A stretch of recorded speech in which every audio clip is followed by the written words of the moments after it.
Hey everyone, this is Brandon with Silverback MMA, and I have again Eric, good friend, Yuki, and training partner, client, helping me out. So today we're kind of going back maybe a few months ago, where Eric had a bulging and herniated disc, and so about a couple weeks ago now, he popped a rib. So basically, just some of the cartilage between the rib got torn a bit, and had an injury. So this is, again, just touching on how jiu-jitsu, how our training, is a holistic thing, that it's not like, oh, now he has to completely leave jiu-jitsu and go rehab and then come back. It's how we can use jiu-jitsu to help rehab and actually just continue his training and improve during this period in ways that we can't when we're not. So, and this all comes down to me, one very fundamental principle is that a movement is healing at the proper dose. Too much movement or not enough movement is not, it's going to be damaging, or we're just going to neglect it. It's going to waste away and not heal, but the right dose is healing. And then another little thing adding on to that with our training and whatnot is that we want to keep a competition aspect. We want to just sit here.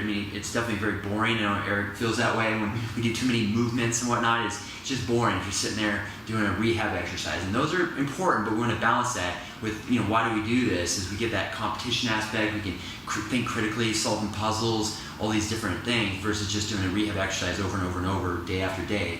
So how we can still include that with different little games and competitions that was dose appropriate, but still gets that competition kind of critical thinking, solving puzzle kind of aspect to our training as well.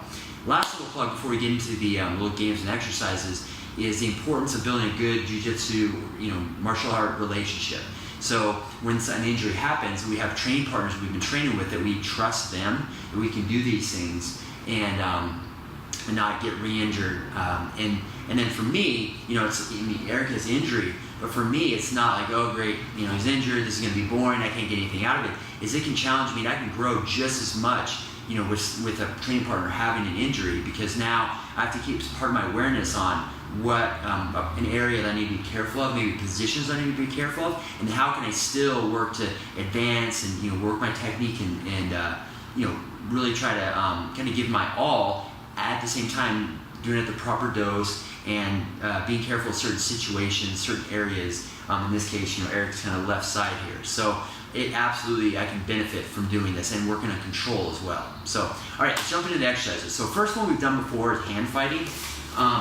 So again, a fairly, let me adjust the camera here. Something where we're just simply on our knees. We're not going to move our knees at all. Right now, we're not going to try to tip each other, and we're just simply going to, hand fight. Is just move around, trying to get a little bit of a dominant position with our hands, working our different grips with the gi, different lapel grips, going for the head, and just working all this stuff. And again, with just like we talked about before, is that Eric has to have part of his awareness on his rib and his body as we're doing this. I need to do the same. I need to make sure I'm not just suddenly going to slam into his rib or whatnot. So first, we're just hand fighting like so, okay? And now when Eric first got the injury, that was even just being a little bit stretched out like this on our knees was a little bit too much. And so, let me adjust this. So what we did, I think this was Eric's idea, and it was great, was when we sat down. Same thing though, we can't move our butt, and we're basically just going to hand and really into the leg fight. And at first, there was no tipping or anything. We're just getting our limbs involved, and again, he's got to keep awareness on his rib. I need to keep awareness on his rib and him. And notice, if I start to feel like I'm putting him in a dangerous position, I need to back off and make sure I'm not going to slam my foot or my hand into his rib area, but just sit here, hand fighting. So we get that competition aspect of, we're trying to get little advantages with our limbs here. We can be creative, we can explore, but the whole time be aware of our rib. And then once we got to the point where, okay, he felt pretty good there, is we can start working on, same thing, we're just going to try to tip each other. And for me, too, is when I'm doing this, if I was going to tip Eric, I need to stay in complete control the whole time, not kind of like a throw. If I'm going to tip him over, it's like I'm almost going to be setting him down, where one aspect of good movement I love is reversibility, or ability to reverse, change direction, means we're under control. And so, for me, if I'm going to tip him, I'm going to set him down. Eric's going to keep really good awareness of his rib and his body as we're doing this. But again, same thing, but just now we're actually going for a tip. So, this can work on the, he tips me over. Okay? So same thing, we can't move our butt. Our butt is here. Got our forelimbs moving around. And we're working all of our different grips. And same thing right there. He tips me over. Okay? So, and that was, we advanced to that. And then eventually, once we felt good enough, is when we were doing hand fighting from our knees, we could start to tip. But again, even more important there, because we're a little bit higher, is that if I was going to tip, I was going to control him all the way down where, I mean, that's how I can improve, by being better, more under control, not having to use big explosiveness or strength or power really to get him down. Just nice controlled technique, and Eric can do the same.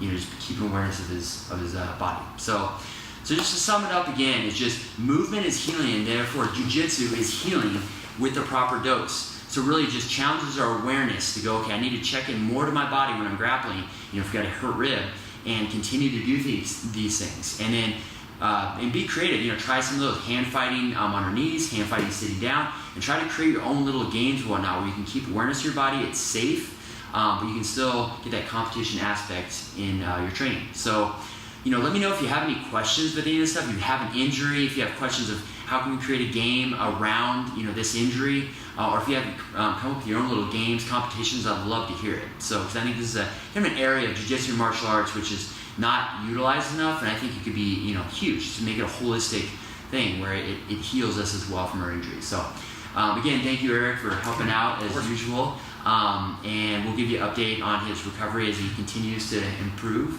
Again, my name is Brandon Silverback MMA. Thanks for joining us this week.